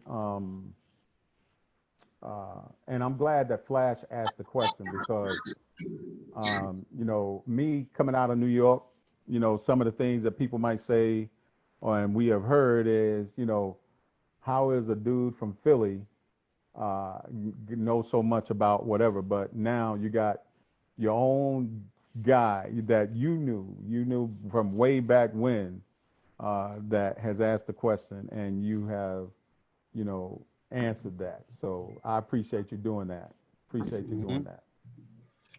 And I got the proof. So it's not, you know, most people be talking, but they don't got no proof. Is it me or is Square not breaking up? Your phone breaking up. That's your phone. Huh? That's your phone. If you need help in the DJ Information Group, we show you how to use Zoom. We show you how to use OBS. We show you, you know, we teach you about a lot of stuff. Yes. I hear everybody clear, but he's low. Yeah, it's definitely your phone because It's your phone. Everybody should hear me nice and clear right now. But And y'all hear me, right? yeah, oh yeah. I'm on a 2005 flip phone. My phone is good. Are you on a headset? No. That's probably why too. Oh yeah, it's definitely breaking up. Or you need to be charged. Maybe you're losing charge right now. What, you got an Android? That he got an iPhone. Yeah. You got an Android. That's an inside joke. Hey, don't be this Android. But no, but get back on some serious stuff. But Shane, you know, I knew you for years. And I knew the story. And I knew about from Miz, Cass, Jeff. I know the whole story. I know all y'all guys. But my thing is, and like I asked you, why do I feel though you don't feel that you get the respect in Philly? I just think that because Philly is very cliquish, and if you don't quote unquote dicky or you don't kiss nobody's ass, you're not going to get that respect. Yeah, well, that was it because I was one of those guys that always had my own. I always had my own radio station. I was the first to have it. So people didn't think I needed help. I had my own record company. You know, everything that I had, I did on my own. So when I guess people were like, "Yo, well, he don't need no help. He's doing this," and I don't want to give Rasheen no credit because Rasheen's better than me, and I don't want them to look at Rasheen and he take my crowd or he take my money, something like that. That's how it was. You know, that's basically why a lot of people won't say nothing. They're mostly afraid that I'm going to either take their job, take their something like that. That's the whole thing. Why you don't really hear about me from them. besides it being cliquish. I was never down with that click stuff. That's why I had my own little thing. So I won't that's say, I won't say nothing about your club. No, but it is. Philadelphia is really cliquish, yeah, and I get it because I ain't with that bullshit either. But you got a lot of people like yes men, and that's where you have. And if you from Philly, you hear the divide between Jeff and Cash, right. and there shouldn't be no divide. Yeah, If they good, they good. right. It shouldn't be no divide, but it's a line. It's a divide. If Yeah, people rock with Cash, this gonna people rock with Jeff. But why can't you rock with both of them? I don't get it. yeah. People think that Jeff taught Cash. You know what I'm saying? People just don't know the whole story. That's why we telling the whole story. I gotta, instead of just starting from I just turned the tables that way, I gotta tell you from when I was, first got into music to how I got to where I'm at and how Jeff and Cash come into the picture. Right. And at that time, I think reason why Cash taught Jeff or they learned from each other is because Jeff the only one had 12s at the time. That was it. I still had at the time. No, now by the time I taught Cash, it was like in the early '80s. So I didn't got those technique 101, B101, some stuff. 10s or 101. Yeah, something like that. I didn't have them by now. So that's what I taught Cash on. You know what I mean? So Cash, like you said, Jeff then had 12s and all that from grandma. So Yeah, you didn't even. I had 12s then, right? Yeah. yeah. So Because you ain't have to I was still poor. I was a poor guy in my neighborhood. I never had real equipment, but I always had the top of line. I always had the latest stuff later on in life. I was the first one to have the MP60.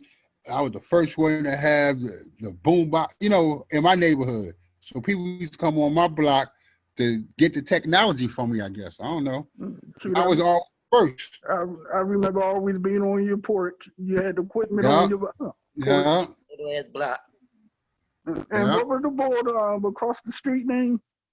Grand Slam DJ Jam Ray. Yeah, that's him. Super Bad Disco. That was, he was he bad had too. a lot of beats. Yeah, he had a lot of beats. So I'm saying my group was an awesome group. Anybody tell you that nobody ever beat us to nothing? Shoot, Not one thing. I remember the block party on your block. I think that was the first time I was ever nervous spinning. Yeah, I remember that. Yeah, that's cool. You did good. But we pretty much covered everything. Anybody else got any questions? I see the big fella just came in. Big said, you got anything? You want a question? You want to ask or anything?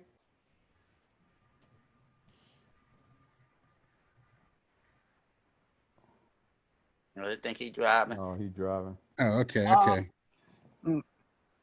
Well, Flash, yeah. I will, before I let Flash take it out, because, you can take it out. We pretty much covered everything. And Sheen, thanks again. Oh, man, I appreciate it. And it's truly been an honor. And we look at it, we've been sitting here talking about it, and you know how the culture gets to us. And we done talked an hour and 45 minutes, man. So and we enjoyed every minute of it. You get what I'm saying? And I've never been on Zoom this long. Well, what we trying to do, we trying to bring the culture and give a lot of people the true information. It ain't information where you hearing it secondhand. You hearing it from the horse's mouth per se. Right. Exactly. Right. You know what I mean? And that is the key. And like I said, I wanted it to come directly from you. Just like when I had on that, our conversation, I said, I'd rather hear it come from you than have it come from someone else, that way it's all clear, it's on the table, and it's done. It's stamped. You know what I mean? Mm-hmm. So. But you're still going to have a lot of, as far as oh yeah, people going to still going to be no, I did this because they still want a little credit. Which I don't even care nothing about the cuts and stuff. I told you I got so many cuts that it don't matter to me. Right. I'll make up a cut right now. It don't matter. I call it the jigga jigga. Yeah, it doesn't matter now to me. That was saying boo favorite word. That's all right. Y'all just. I mean, if anybody actually want the name of, they say they did that, I don't care. You can have that. But I did so many things that one thing don't mean nothing to me. Right. Totally You know, feel you on that. that don't mean, you know what I mean? Right, but right now the biggest thing that people doing in the world is the turntable battle style. That's what everybody's doing. Mm-hmm. The whole world. Right, Not because when everybody is transforming. yeah, because Everybody in the world is DJing battle style. Yeah, even when you order stuff from major companies, with the tables and the mixer, if you order it and you order it, for them to set it up, and if it comes to you, it'll come to you that way. And if you go and look at clip art, you go Yeah. and look at clip art images, you could go and type uh, DJ setup, and it'll be clip art, black and white clip art. In the black and white clip art, you see even the turntables are positioned in battle Yeah. style. Yeah, they build the coffins that way now. Yep, the coffins are built that way. Everything. Yeah. So But people that have no idea that it was me that started that. mhm. Cass and Jeff gonna say they started it because they were the first ones that people seen do it, but anybody with real knowledge know it was me. Mhm. If I taught them, you know what I mean? Yeah. I taught you. How you gonna say you know what I mean? You Don't could add say up. that to people don't know, but you gotta tell the truth. Don't take it to the grave with you. Right. Well, it's truly been an honor. We appreciate your time. We appreciate you coming on. We will definitely send you an invite, so that you can. I don't know if Oh you man. already Well, joined he's the group already in a yet. group. Oh, you already in the group. Cool, In the cool. group. So you'll see more notifications, and at Yes. anytime you want to come on to, we sometimes we get on here and we rock out where we are on our tables and we just playing inside our Zoom meeting or something like that. And anytime you want to come in and pop in and do something like that, we all for that. Anytime you just want to come in and just chill with us, we all for that. Any of that, man, because you are part of us and we're part of you, and we just appreciate Most what you have done definitely. for us, and like I said, going back when I was 7 years old, what you started then, and I'm still doing to this day. You know what I mean? So, yes, Well, that's just blessing. yeah. So, Well, all right. I salute you, man. I'm I, glad y'all still with me, man. That's yes, all. yes, Salute, King. Thank y'all Salute, very much. King. Thank you so Yeah, much for thank what all you've of done for y'all. the game, bro. yeah, definitely, Yeah, yes, and yes. I appreciate y'all brothers so much, man, and All for the right. definitely respect and let us know love. when you want. Let us know when you coming. Yeah, and like I say, Yeah, I I'm will. You know. serious. Like I say, seriously, you find yourself coming to NC and right around the Raleigh area or whatever, just let me know. Give me a call, man. Like I say, I put something on the grill. We sit back, we chill, whatever. All right. I And, got a big yard, so you ain't got to worry about nobody bothering you.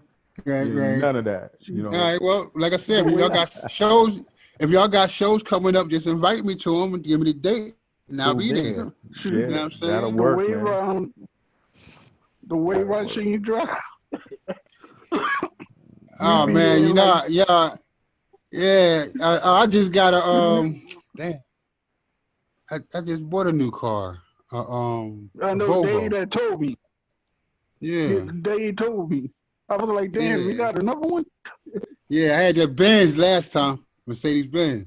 Yep, Yeah, now and I got that's when you passed out. the. So what I'm gonna do is, in Shoot, as far as the official conversation, I'm gonna end this part of it for us, and then we can All continue. right. So I'm gonna do that. So for everyone here in the DJ Information Group, this is your man DJ Square Knot. We have been truly blessed by a legend, the man himself, Grand Wizard Rasheen, who has just been like just dropping the knowledge on us about the history of him coming up and everything, and even down to the way we position our tables and more. So we thank you all for joining us. We thank you for taking the time to listen to what he had to say, and everything is good. So peace and love to you all. Much love. Peace. Peace, brothers. Thank y'all again. Peace, King. Later, bro.